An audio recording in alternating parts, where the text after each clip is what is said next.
Oh, we are live. Yes, we are live. All All right. right. Checking my phone. Yeah, and after some technical difficulties too. All right, welcome everyone to the Mr. Rent to Own Home Show. My name is Dominic Danino, aka Mr. Rent to Own Homes, and in this episode, we're going to talk about how to bring value to your clients as a real estate agent and as a lender by coming up with creative solutions to problems. So as agents and lenders, you have to think a little bit outside the box. You have to be a problem solver. So we're going to get deep into this and bring up a few scenarios that we've run into over the past week on a couple of clients and talking with a couple of agents as well. So I am joined by James Brown, real estate investor, real estate agent in Colorado. So welcome back, James. How you doing, brother? I'm good. Reporting as ordered, right? All right. So let's get into it, right? So I think you and I have briefly talked about this before we started. So what are your thoughts on this? Well, let's see. High level, there's so many different ways we can be creative with what we do. Yeah, I don't know. And it's a little bit about thinking outside the box, right? So typically agents and lenders are trained in a certain fashion for whomever they work. Yeah, right, exactly. And some of it is not their fault, right? Some of it is who do they work for, right? So you have agents have brokers that don't want them doing this, that, or the other. You got to get permission to go to the bathroom, right? And on the lender side, you have some regulatory stuff, compliance stuff that you have to meet whenever you're doing, even posting. You and I talked about this yesterday. It's like, even to post something, there's limitations, there's regulations that things you can say and you can't say, right? So we're sort of bound by those things, right? And agents and lenders are as well, right? So I get it. I get where that comes from. I think though it's, and that comes with experience and time too, right? And comfort level. If you're a newbie agent or a newbie lender, then yeah, you're gonna let's say we follow the rules too. I'm not gonna say they only follow the rules, but I'm saying is they don't understand where that line is, or hey, I've done this before. In the previous situation like this. What did I do there, right? So if you don't have that level of experience, you haven't been through these scenarios in the past, then you have nothing to reference. And a lot of times, agents and lenders, their support system, whether it's their management, their broker, or whomever that may not be experienced themselves, right? Or don't want you to even kind of think outside the box, right? Yeah. So I think this is where you can differentiate yourself as an agent or a lender, where it's like, you know what, I have experience or I'm willing to learn so that I can bring that added value to the table for clients that have unique problems to solve, because not everything is cookie cutter and not every client situation is the same. So I've got a good example of like the kind of blinders. Yeah, go ahead. I teach a DORA approved continuing education class. You teach basically the same class there in Arizona. And I was talking to an agent that's with a big brokerage, a franchise that everybody's heard of. And she brought it to the attention of whoever's in charge of this big franchise. And they were like, oh, is me, the instructor, with our brokerage? She's like, no, he's with a different brokerage. He's like, oh, well, we only want to have instructors that are with our brokerage. Like, there's a lot of classes out there not taught by this particular brokerage. Like, what? Yeah, how did they get their license to begin with, right? Their brokers didn't teach the real estate licensing course. That's true. Yeah, it could be anybody.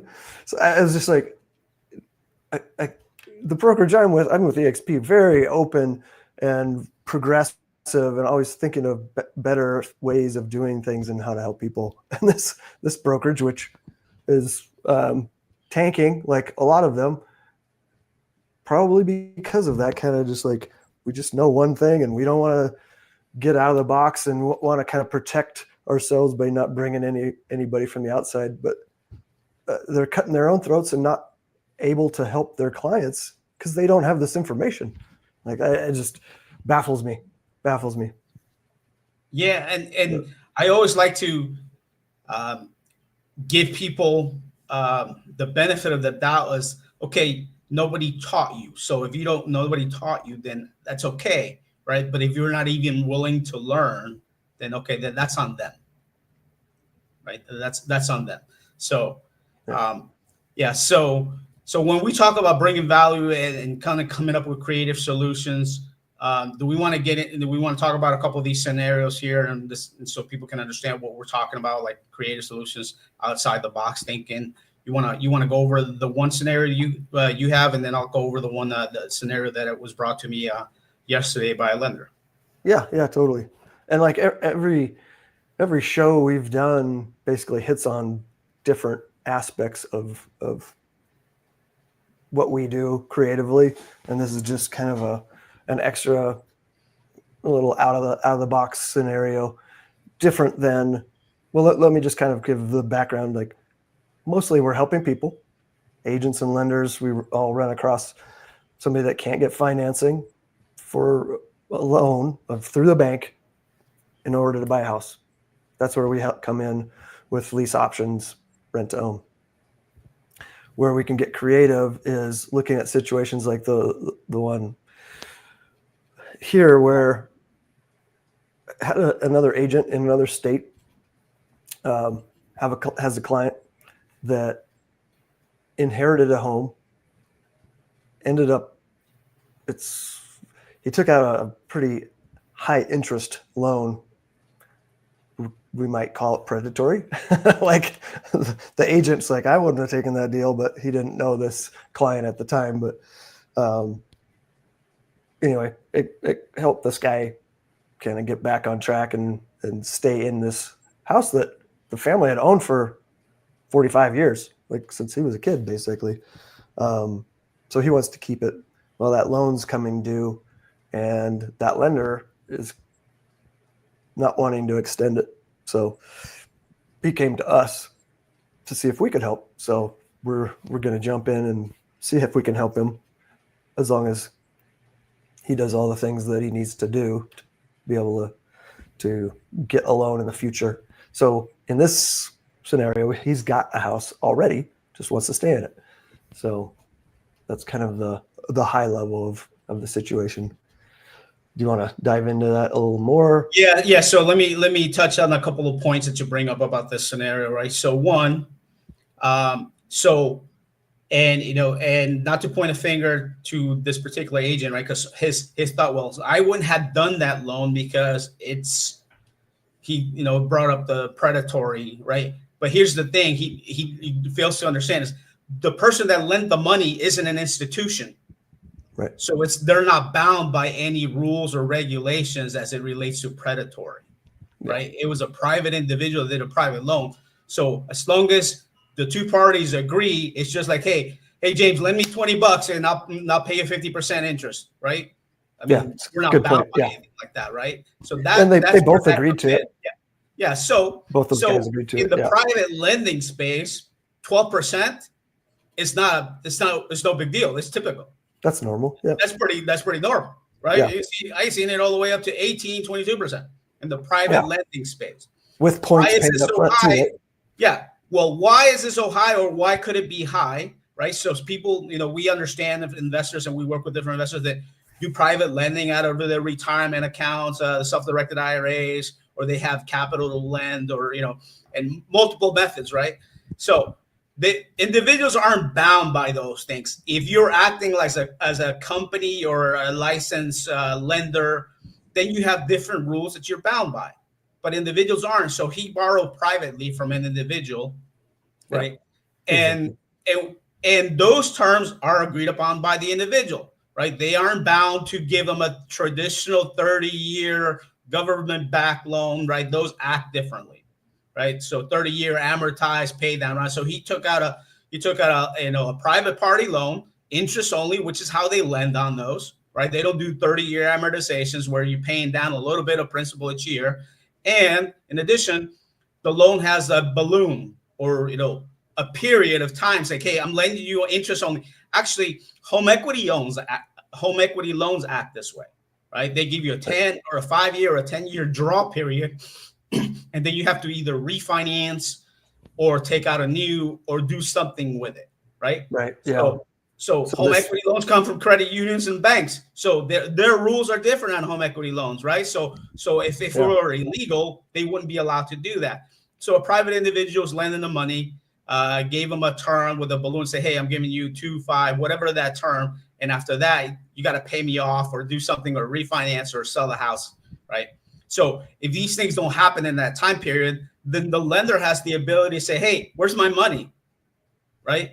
One, where's my money? So call the loan due, right?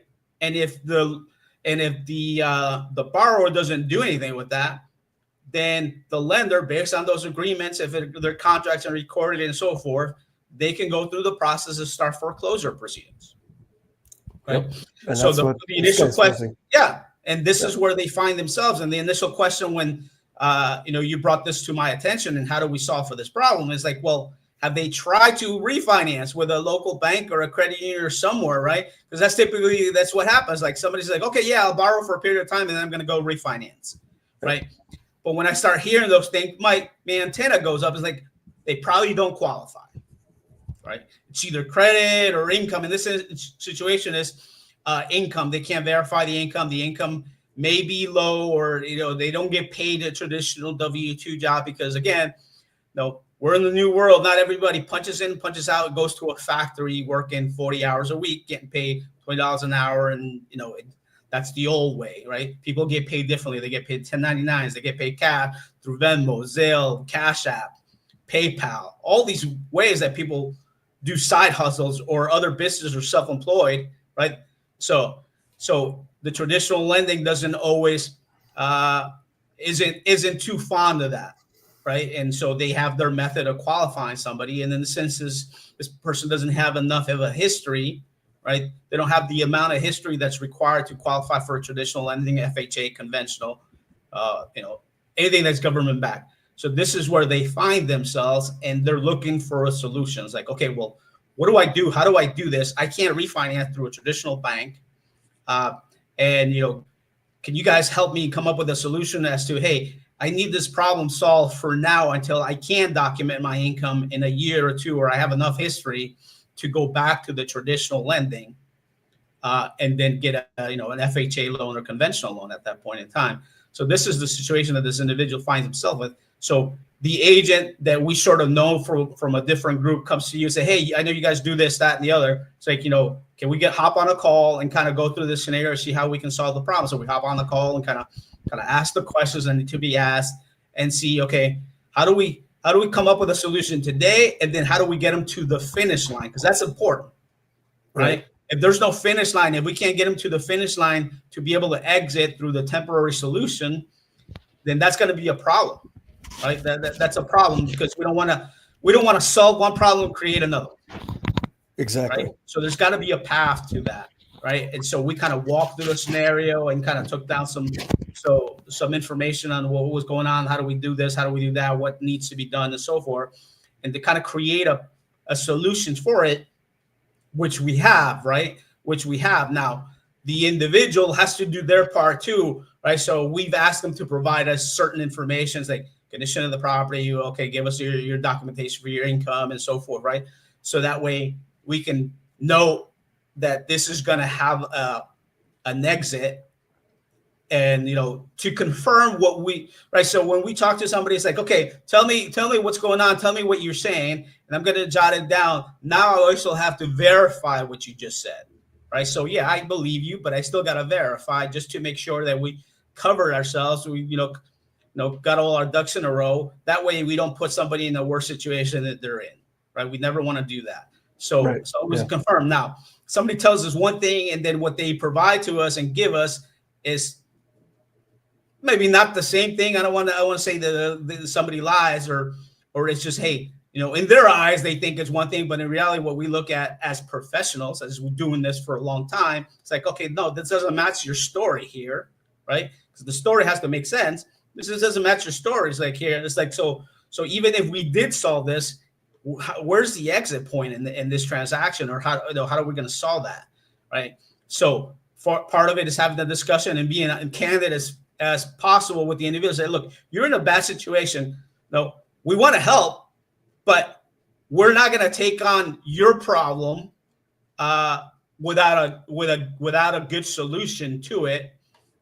We can fix it temporarily, but no, if there's no exit, then why do we need to take on a situation that really we didn't create? Right. We got to protect ourselves, but we also want to protect clients from themselves. Yeah. A lot of times their backs against the wall. People have their backs against the wall, or they're ashamed of the situation they've got in, and they're just like gonna make bad decisions that are going to affect them down the road with this short-term solution. So we're always looking at that end goal. Yeah. In addition, there's a clock ticking in this situation, right? So a lot of times people think they get into a bad situation and then they just kind of put their head in the sand and hope they just kind of magically resolves it. It's like there's a saying that says, problems don't solve with age, or they don't solve well with age, right? So the quicker you can solve the problem, the better, right? Otherwise, you're going to find yourself in a deeper situation. So this has to happen quick, right? So they got to act quick, right? We can go as fast as they go, right? But we, in a situation, we're still waiting for them to get around to doing what they need to do, so that way we can go to step 2 and 3 and 4. But if they don't do their part, then we're not miracle workers. But however, the point is, how do we bring solutions to that? Is by being creative and thinking outside the box. And we came up with a creative way to go ahead and solve this issue temporarily, give them a year or two so they can document their income and come back and say, okay, now I'm ready to get my traditional loan, FHA, conventional. He's not a veteran in this instance. So, right. So, or even go to a credit union or a local bank and say, I can document my income now. My credit is okay, and so forth. Can you give me a loan so I can kind of get back on track and get back on the road to a traditional and get them out of, let's say, the interest only, amortized, not amortized with a balloon, and get them into a 30-year product where they can just pay it over time and so forth, and keep the property, right? Because they inherited a property, they want to keep it, they want to pass it down to their family member. But they have to do their part too in being able to kind of solve this problem. So, yeah. Anything you want to add to that? Yeah, maybe just a little backstory on them, because it's always interesting. Everybody's got their own stories. So, they've got a son. The wife was taking care of a family member and was getting paid, a monthly stipend from the government to take care of that family member. And that family member passed away about a year ago. The wife hasn't gone and gotten a job, but that's her plan. He's got a good, solid job that's, heading in the right direction. He's a trainer and all that. So they're heading in the right direction, but they had $135,000 loan they were just paying the interest on. I don't know. I guess they weren't paying down the principal. It's a 3-year loan with a balloon which is due at the end of the month. So I don't know what they were thinking, but it looks like their intention and their want is to be able to buy the house, but the way they were going about it, it was never going to happen. Just paying the interest only. So that's kind of the backstory. Yeah, I've heard this a few times from people. It's like, okay, well, we talked about, they don't qualify for a refinance. So, okay, well, why don't they just sell it? Well, sometimes people don't want to sell it. I mean, they could sell it, right? But you got to go through the transaction and sell it and then move out and so forth. A lot of times people don't want to move out in that situation. I mean, that's the easy solution that an agent would say, well, just sell it, right? Yeah. It's like, okay, and then go find an apartment, go rent a house or whatever you net. Go buy another one. Well, but they didn't qualify for a refinance, so they're not going to qualify for another one, right? Yeah. So rents are high there. Yeah, and they're not looking for a solution like, okay, I'm going from being a homeowner to a renter.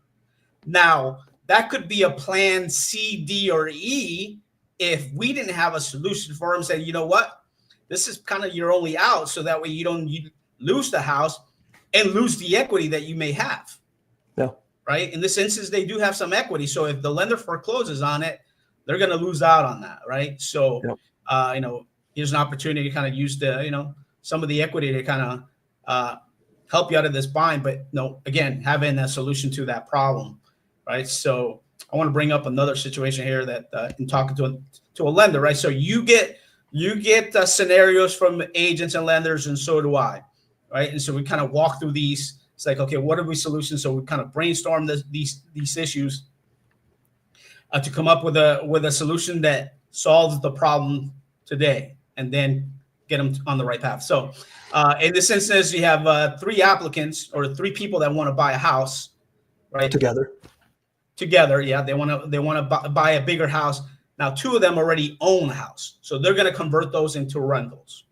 However, one of the parties that owns a house kind of has a credit problem, right? Credit problem from a judgment and a lawsuit from a car accident, right? So, but they need all 3 incomes to qualify for the bigger house, right? So that's a problem. So they can't bring him into the transaction. He has income, but his credit wouldn't qualify if they all 3 came in, right?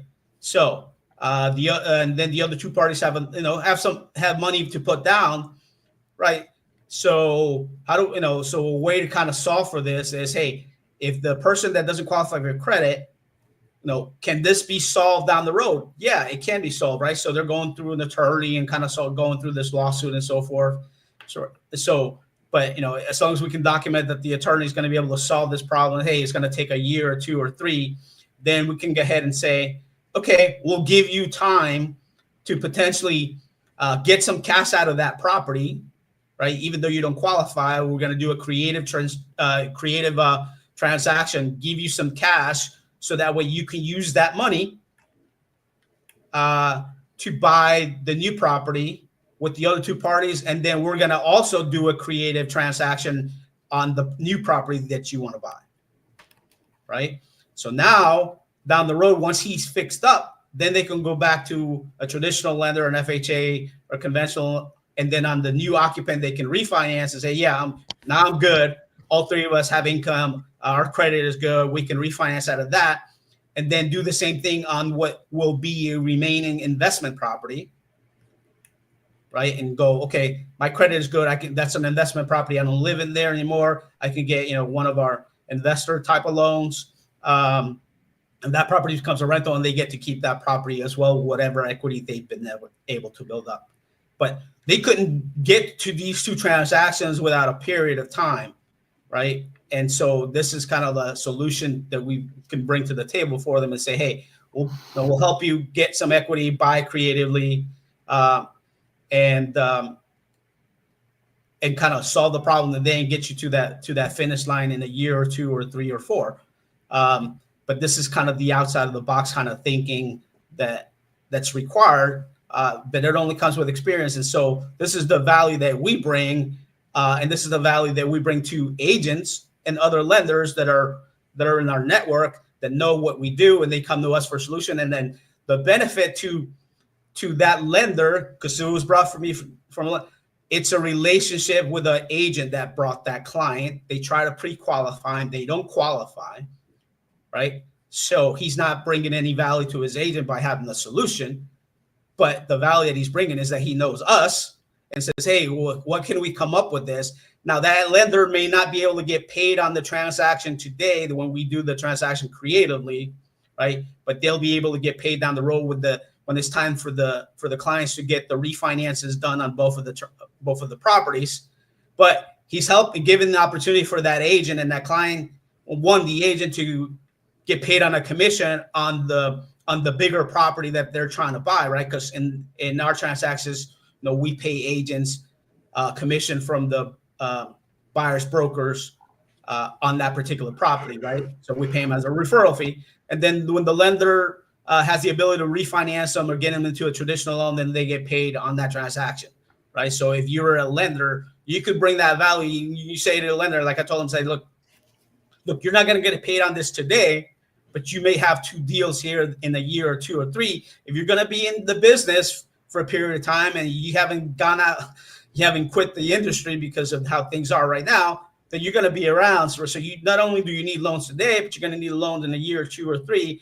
And then this is the value that you're bringing to your agent because you came up with a solution. Yeah, you don't get paid. You can tell the agent, say, hey, I got something for you. You, agent, will get paid. However, I'm not going to get paid, but that's okay because we're partners. So you're bringing me other deals as well that will qualify. And this is the relationship building. And then that adds another referral source and say, hey, agent, I solved this problem for you. Anybody else in your office that got something like this? Or, anybody brings like, well, who else can I talk to and kind of build those relationships by solving problems for them? Right? That's the value that you have to bring. Yeah. Especially in this environment when things are slow, where rates are where they are, the number of transactions are low, right? So how do we solve for problems creatively? Yep. I love this stuff. Yeah, and we do this every day, right? We're thinking outside the box, solving for problems, coming up with solutions. Like, okay, what is a workaround or a temporary workaround to get them to the path, right? Now, everybody has to be on board. Obviously, the client has to be on board and say, understand, hey, this is what's going to happen. This is how it works. This is what we're going to do, and this is what you got to do, right? So there has to be a responsibility on their part and say, hey, I got to go fix my credit, or I got to I got to stay on top of my attorney and what's going on with that lawsuit, or, hey, I need to document I can't just go ahead. Okay, if I need 2 years, then I can't just quit my job and go do something else and, go from, I don't know, changing industries, right? So yeah, you got to build up the history that you need to get the traditional loan. Then once you get your traditional loan, then you can make life changes. But while you're in this, you got to do your part, whether it's filing your taxes if you haven't filed them, right? If you owe back taxes, you got to go take care of that. Documenting your income. If you're getting paid cash, well, okay, how do you document that now? You need to start reporting on your Schedule C or set up a corporation or set up a business bank account. So that way all the cash flow that's coming in from a business is reported on the business. And then potentially could we do an option where we'll have a couple of programs where we'll do bank statement loans where it's like, hey, we can document the income either over 12 or 24 months coming through a separate bank statement. That's a business bank statement. Then they'll use that method, right? So, but we create a solution for them. We put it in place. Get them on board, get everybody on board, say, hey, is this going to work? Is this what you want? Okay, let's move forward, but you got to do your part. And this is kind of the plan, right? Because everything can be worked out if you set up a plan, you plan for it and you execute on it. So. Yep. That's the critical part of this. It's just giving them the plan. We're all aware of it and do it. Yeah. So the question you agents out there, lenders should be asking yourself is like, hey, do I have any clients in my pipeline that were turned down, or I think they don't qualify? Maybe I need to have a second conversation with them and say, hey, can you run by this, your situation again? Maybe potentially we could have a solution, a creative solution through our rent-to-home program, right? So through our rental. Hey, you don't qualify today, but we're going to work with you so that you can qualify down the road, but we can still get you into the house today, right? Or if somebody says, hey, I already own a house, but this happened so I used to have good credit, but life events happened. I've been in the house, say 5 years, and I got divorced, or I lost my job, or I had a layoff or whatever, but I got to go do something with this house. Either sell it or don't want to sell it, and I want to keep it. Or in the divorce situation is, hey, we got to sell it. They got to, the spouse has to get their equity, and I want to stay in it, but I don't qualify because of my credit. So what do I got to do? So it becomes a forced sale instead of them saying, hey, maybe there's a solution because I can't refinance. Or, as a plan C or D, it's like, yeah, you're going to have to refinance. I mean, you're going to have to sell it. But if there's equity in it, the X gets their part that's that they're required to get by the court, and whatever you're left over is, hey, we could use that. You could use that to get you into a new home through our rent-to-own program, and then while you're working and fixing up, because a lot of times you're like, hey, we're getting divorced. I live in a house. We used to live in a house. but and I got kids, and now that I got to sell the house, I don't have a solution, and I don't want to go back to an apartment, right? Yeah. Most people don't want to go back to an apartment once you've been in a house. Yep. So it's like, but I don't qualify today because while we're getting divorced, we're both mad at each other, and neither one wants to pay the credit cards or any of the debt, right? Because we're blaming each other. We're in that fighting mode. We're in that emotional state. And so they ruin their credit during that process. And now they don't have a solution once they're done and everything's been separated out. It's like, okay, what do I do now? You got to go back to an apartment with the dog and the kids, right? So potentially a rent-to-own program works well for that. And, we deal with a lot of those clients. Yeah. And you're the divorce expert. You got the book? Somewhere. Well, if you're interested in the divorce book, right? Life events, what happens with divorce, reach out to James because she got a book on divorce situations and how to move forward. Yeah, I can send it to you. Finances and life situations and housing. Yep, perfect. Yeah. Yep. Any final thoughts on this? No, just if anybody's got a scenario, we're happy to dive in and see how we can help. Yeah, absolutely. So if people want to get a hold of you, how can they do that, James? Go to Linktree/partner with James Brown on the screen. Just type it in if you're just listening to this on audio. We should get this onto the podcast channels. Excellent. So, and then I was going to say too, Dom and I can help coach you guys. So if you go to that same link, there's a link for you to see how I can help on my side as a coach. So. Yeah, and if you want to get a hold of me, I am Mr. Rent-to-Own Homes on TikTok, Instagram, YouTube, or you can go to our website to find out how our Rent-to-Own Homes program works. That is rent2ownhomesus.com. Or you can email me at dominic@daninocapital.com, or just DM me on wherever you're seeing this, YouTube, Instagram, Facebook, and then we can kind of connect and get together and kind of run by your scenario and see how we can help your clients or help you. Exactly. Right? We help agents. I've had a couple of agent clients that are like, hey, I got this situation. I don't qualify today, but because of my income, right? Variable income agents get paid 1099, right? So they don't have a steady W-2, and I'm not qualifying because I don't have enough time, or it's been declining because I made a ton of money 2 years ago, but last year it wasn't as good. So now I don't qualify for as much, but I have money. My credit is good, right? How do we solve it? Is there a solution that we can come up with, right? So I help agents kind of experience this themselves. And once they experience it themselves, they can easily talk about it to their clients and say, hey, you know what? I'm in the program. I know how it works. It's a great program. It may be a solution for you. If we can get you to traditional financing, that should always be plan A. But if you can't, then let's have a discussion what the situation is, what could be a solution for you, and still get you where you want to be. Beautiful. All right. Well, that's it for this week. Until next time, we'll see you then. Bye-bye.